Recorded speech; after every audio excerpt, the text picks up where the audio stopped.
Hi guys, welcome back to the SquareWine Spirits channel. I'm Maegan Kovatch, the General Manager here at SquareWine Spirits. This is Amy Gironda LoCrasto. We finally have a wine video today. As you know, we bring you wine and spirits professionals about all the wonderful wine and spirit brands we have. Apparently those spirits reps are thirsty because that's all the videos I've been doing. No, I'm just kidding. Really quickly, we are all about the masks here. You know, you have to wear one when you're in the store and everything. You should wear one in public. But just so you can hear us and see us a little better, we are going to disrobe. No, but honestly, I think the reason that we get more spirits reps is because they have one product. Yeah. And you have how many products? Oh, a lot. Yeah. There's many wines. Yeah. We're gonna do we're only gonna do a couple products today. We're gonna do actually one specific one, but first I want Amy. Amy is actually one of the coolest, smartest people I know. She really is. No, she really is. And she panders to my love of Chardonnay and my hate of wrinkles. You pander to my love of talking. It's bad news, actually.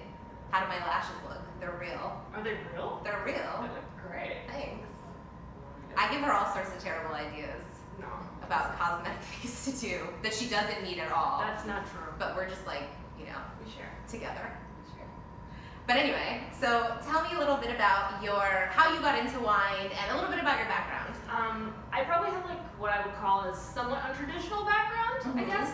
These days I came to New York many moons ago to be an actor, and like many actors, I eventually ended up working in restaurants full time. And I worked in restaurants, and I worked in restaurants, and I waited tables a lot, and after a certain number of years, I was like, what can I do?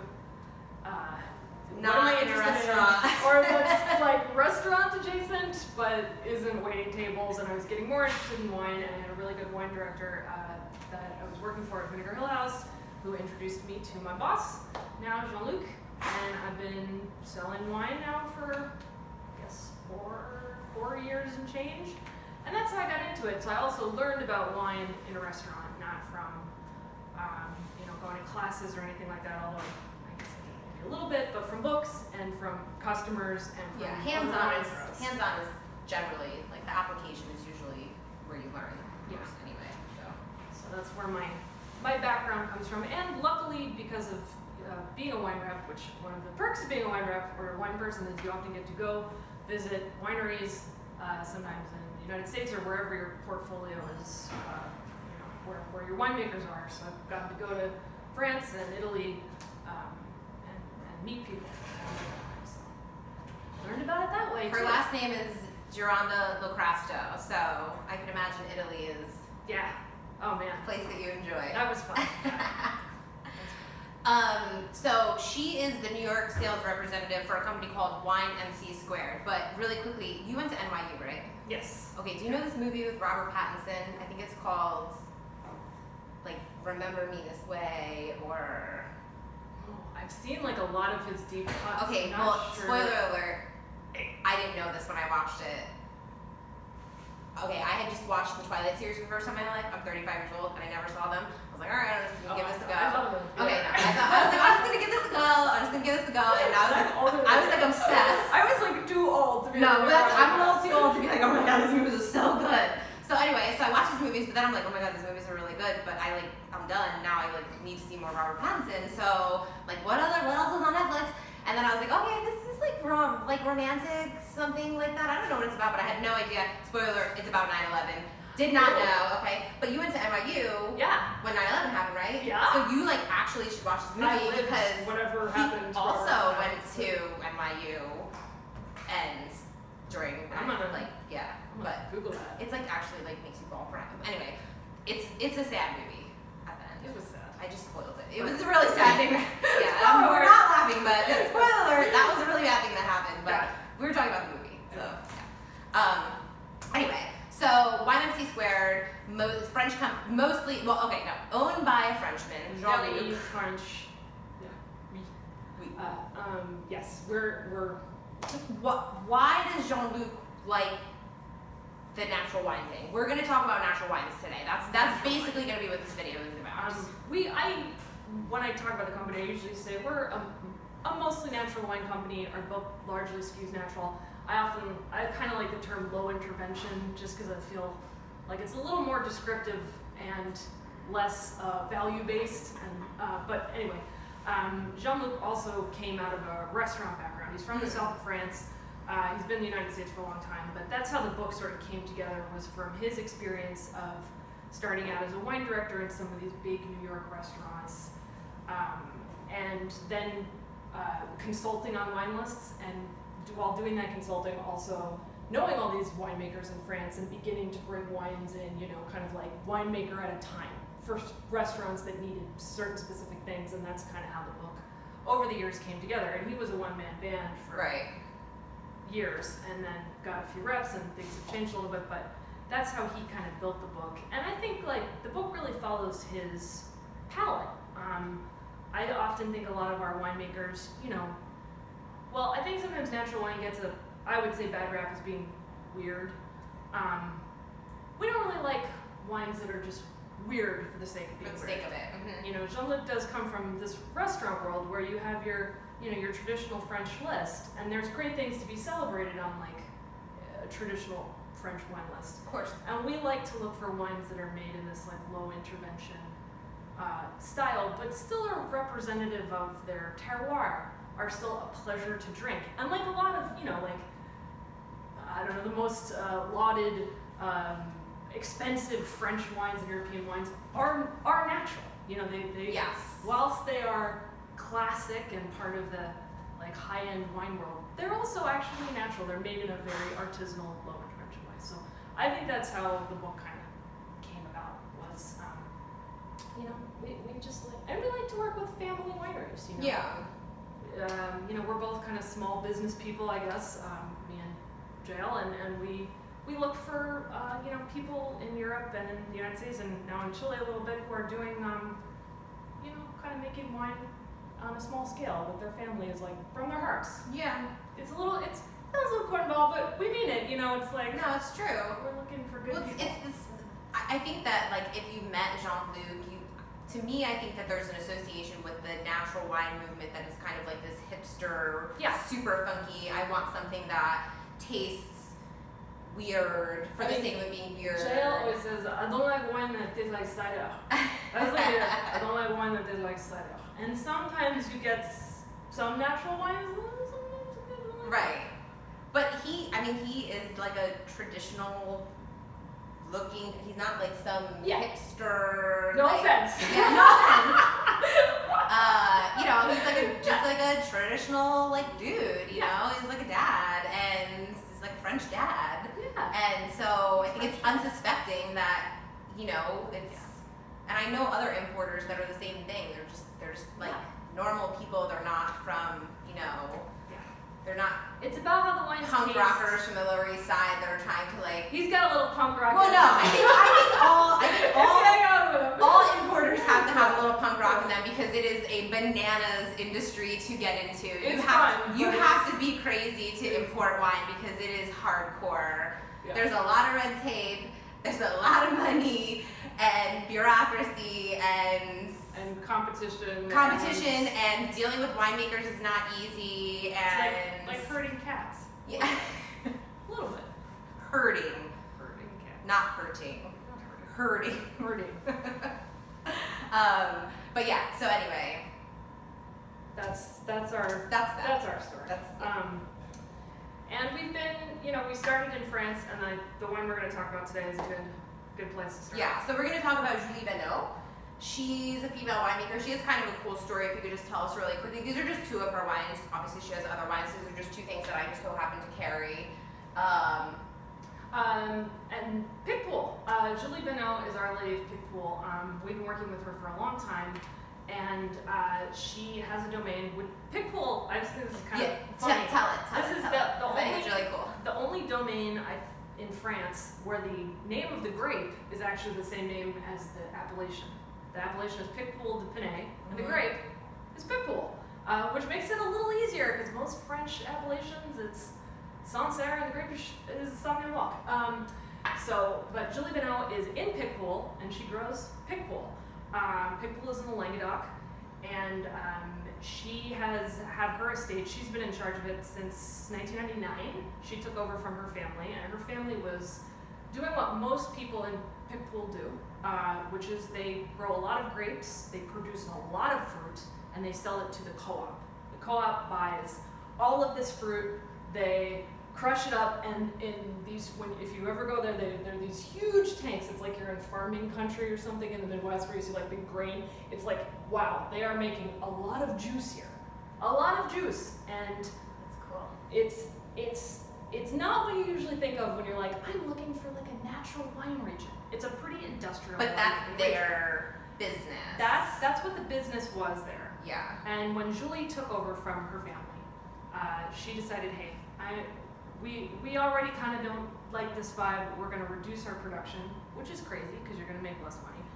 We're going to reduce our production. I think the first year that she was the winemaker, they went down to like 20,000 bottles, which is low.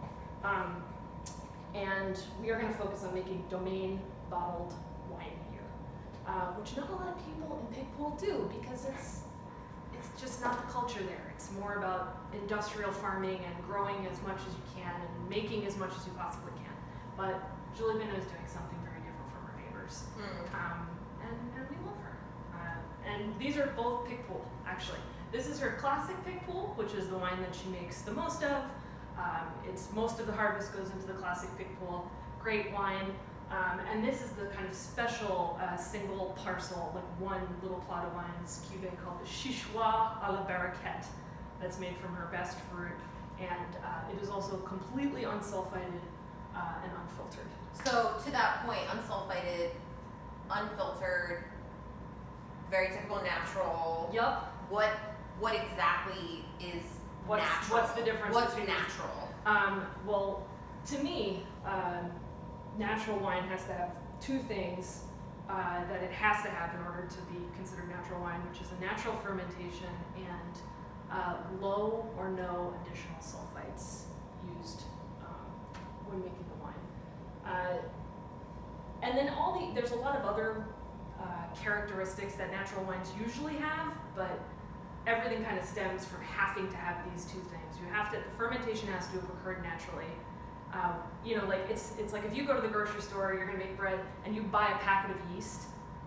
That's cool, that's how we all make bread, but you're inoculating with yeast, which is what a lot of wineries do, who have to make a lot of wine, who don't have time to wait and see if a natural fermentation is gonna go down, or they just don't wanna risk it, or they don't want the whatever. But for us, for people who are interested in natural wine, that's not the characteristic we're interested in. So you don't want wines that have been inoculated with industrial yeast. You want them to use the yeast that occurs on the grape skins, that's in the winery, that's in the air, that's a product of the natural biome of the vineyard.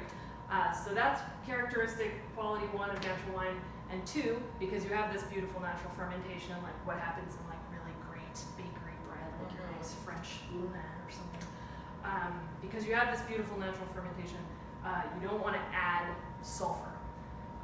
Sulfur is a preservative. It is both poisonous to people, but also naturally occurring. So this is where it gets like confusing, because people have heard natural wine has no sulfites in it. All wines have some naturally occurring sulfur in them. Yes. All wines, first thing. But even given that all wines have some sulfur in them, winemakers and large wine producing wineries will often add more sulfites, more sulfur at different stages of their production in order to fight against bacterial spoilage. And that's fine, or it is what it is. And sulfur in large quantities, sometimes you can taste it, it's not great for the body, but it will keep your wine consistent and it will fend off any bacterial spoilage. Natural winemakers are willing to take that risk and preserve more of the character and quality of their wine and preserve some of the good bacteria and not use any sulfur. Yeah, that's why natural wines sometimes can change over time more rapidly than heavily sulfured preserved wines, just because they haven't really stopped necessarily the fermentation all the time completely. Yeah. Because they're unfined, unfiltered, so they still have some elements in there that continue to ferment over time. It is alive. I always say wine is a living, breathing thing, so So Yeah. you gotta give it a break sometimes, like with being too harsh on how it tastes or what's going on with it, because it is a living, breathing thing. It's not gonna be perfect all the time, unless you add a bunch of additives and chemicals and manipulate it and, you know. High intervention wine. Yeah, high intervention wine. Minimal intervention, that's natural wine. So customers ask me a lot of times, like, what's the difference between organic and natural wine? And to me, the most simple answer is that natural wine is a method of winemaking, and organic wine is a type of farming. However, those things usually go in tandem with natural wine, whereas organic wines don't necessarily mean that they are made naturally. Yeah. They can have added sulfites. They can be using yeast. Exactly. Chemical yeast and stuff. And, Yeah. and that's cool, you know. They're it's like, just farmed organically, which Yeah. means no pesticides in the vineyard. yeah. And I'm like, I'm not like, no, those wines sucked. I like that there are large scale organic productions. Like, I'm glad Whole Foods has an organic brand or Walmart has we should have people farming organically, but they're not necessarily natural wines, and they can be done on a bigger scale. Yeah.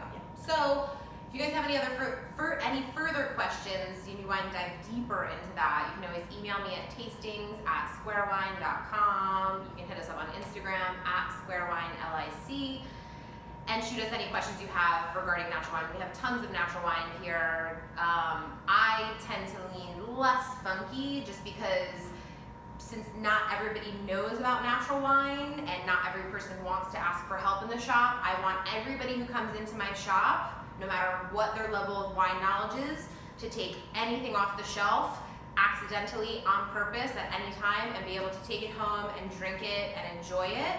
So if it's too wild and funky, that's not always good. Then sometimes people bring it back and say, there's nothing wrong with this. And I say, ooh, I'm sorry, it's natural. That never Or happens. like, oh, there's sediment in the bottom of this. What's going on here? Oh, it's unfiltered. It's unfiltered. Yeah, so, usually people catch that before if there's sediment in it, they'll ask before they take it out of the shop if they've never had something like that before. Yeah. So on that note, why don't I think we'll try the wine. I mean, we've had it obviously, but the color is really beautiful. So you can't see the color in this one. So these are both Picpoul grape. Yeah. I'm just gonna do a little YouTube hand really quickly here. So this is her original Picpoul with the oyster on it. We could do both of them too if you want to open compare. I have to get back to work. Okay. That influence. She wants to coffee talk and drink all these bottles of wine. Somebody Instagram messaged us about this wine and said that this is how everybody felt during the election. This label was drawn by a client of ours for this wine, and this is supposed to be Julie after a long night. It also relates to the name, which is weird. Chichois à la Baraquette, maybe the hardest wine to pronounce ever. But Chichois à la Baraquette is a phrase that comes from this region, which, to the best of my ability to discern when they were talking to me about it, means crazy stuff went down at the party. Like Chichois, it's like crazy. It's like Chichois, the Baraquette's like the Baraquette is like a little vineyard party shack, and Chichois is like Chichois. Yeah, that's not. So I think the craziest thing about this is that, like, well, obviously, so the other wine is not this kind of like pretty golden color at all. No, it's much lighter. Yeah, so it's super light. So Picpoul, the traditional style is a super, what we kind of call in the industry, like a crunchy, cracked seashell, very like coastal, salinic, bright, minerally style, and this is not a lot of those things. It does have a little salinity, it does have a little bit of like that coastalness about it because of where it's from and what it is traditionally. We sell a ton of this and it sells out really fast, just so you guys know. So if you like that style, it's got the oyster on it. Obviously, this is really good Oyster wine. Total oyster wine. This we actually put in November's Wine Club because we think it's a really great pairing for Thanksgiving dinner. Also, silly election wine. Also, really great great gift wine, really beautiful packaging.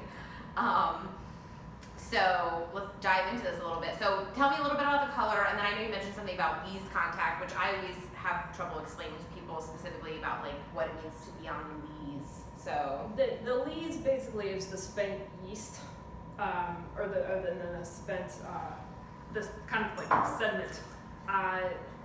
So Julie Benau loves some lees contact. So this is on the lees I think for 8 months, and generally that gives your wine a little bit more roundness, a little more texture. So and people don't expect that from a Picpoul because the word Picpoul, they think the root of the word is lip stinger, Picpoul. It's supposed to be like high acid, kind of like breeze in the face. Zippy. And this is really like big. Yeah. I mean, it's broad. It's got a lot of fruit. It has a lot of like body to it. Yeah, it's without being like heavy. Yeah. It's not Chin chin. So when she tasted me on this before we brought it into the shop, we were saying how if we blinded this, we blind tasted this. Oh, this would be hard. Very, very hard. You don't really blind taste Picpoul. I mean, maybe obviously the traditional style, yes, you wouldn't. You could blind somebody on that, but this, no, you would never. I mean, there's nothing about this that really indicates it drinks like a Viognier, you know, but it's got the skin contact, so that kind of throws maybe you off like a little bit. Southern Italian white, like a Fiano or something. Oh, Fiano, yeah. It's, it also, I feel like it's really punching above its. People just don't expect this quality of wine to come from Picpoul. So we decided to actually drink this at room temperature because we've had it. It's actually really good at room. It's pretty cold in the shop. I mean, we keep it pretty cold here, but we've had it chilled, obviously, umpteenth times. So we decided to just crack it open at room so we could see it at a different flavor profile. And this is really good like this because it's so much more like honeyed and round and luscious and pretty. Really, really, really good. Really delicious, this wine. And the color too. One other thing about the color I forgot to mention. It also has a little bit of skin contact. A little bit of skin contact, which you may be hearing about a lot these days in natural wine. Talking about skin contact. Yeah, we also have like a million orange wines here that you guys go bananas for. So orange, everything. Orange, you're glad. The wine is orange. Yes. I don't consider this an orange wine, but it does.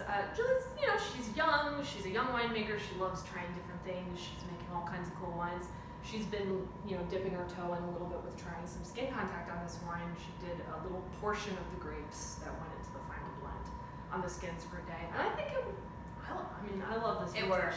This is a 2019, and I've been drinking this wine for a few years, and it's really good this year. So basically what happens with the skin contact is they ferment the grapes, the white grapes, as though they would ferment the red grapes. So they leave the juice on the skins for a little bit, an indeterminate amount of time. It's up to the winemaker. That's how you get a little bit of the color. And you also get a little bit more of the texture, some of the tannins that you don't traditionally get in white wine. Normally you just press the juice, get rid of the skins. In this case, they leave them on for a little bit and it extracts that really pretty kind of amber color. So it's really subtle in this case.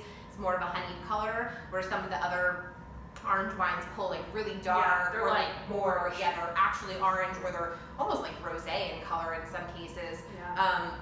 I really like this. I think that subtle bit of skin contact is really, really worth it. Yeah. And it really kind of, I just can't get enough of this wine. Good, right? It's really good. This wine is great. It's really, really good. So anyway, I think that's all the time that we have for you guys. Again, feel free to email me, tastings@squarewine.com. Sign up for the wine club because it's worth it because you get stuff like this. You'll definitely be getting Amy's wines in our wine club. We have tons of Amy's wines here. Natural wines, all sorts of wines. Unfortunately, we're not doing in-store tastings, but normally you'd be able to find Amy here on Thursdays and Fridays. This is my favorite place. This is the Empire Records of wine stores. Oh, such a compliment. I love that. But she would normally be here in the before times, which are no longer. Someday in the after times. We'll be back at it, and you guys can try all of her wines. But in the meantime, you can just rely on us to tell you which ones of hers you can buy. But thank you so much for joining me and taking the time. We really appreciate it. We love you. Thanks again. Cheers. Bye guys.